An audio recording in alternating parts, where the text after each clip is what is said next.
বাংলাদেশ জাতীয়তাবাদী দল বিএনপির ৪৬তম প্রতিষ্ঠাবার্ষিকী আজ। প্রয়াত রাষ্ট্রপতি জিয়াউর রহমান ১৯৭৮ সালের এই দিনে বিএনপি গঠন করেছিলেন। তিনি ছিলেন দলের প্রতিষ্ঠাতা চেয়ারম্যান। ১৯৮১ সালের ৩০ মে চট্টগ্রামে এক ব্যর্থ সামরিক অভ্যুত্থানে জিয়াউর রহমান নিহত হন।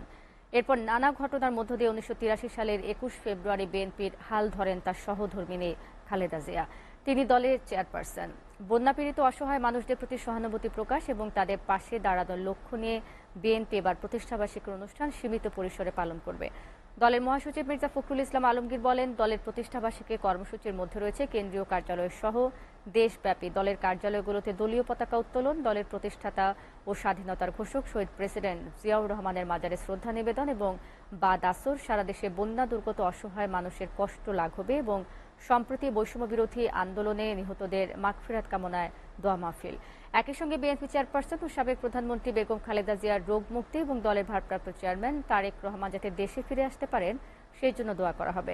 বিএনপির এবারের প্রতিষ্ঠাবার্ষিকীর খরচের অর্থ বন্যার্তদের জন্য গঠিত ত্রাণ তহবিলে দান করা হয়েছে।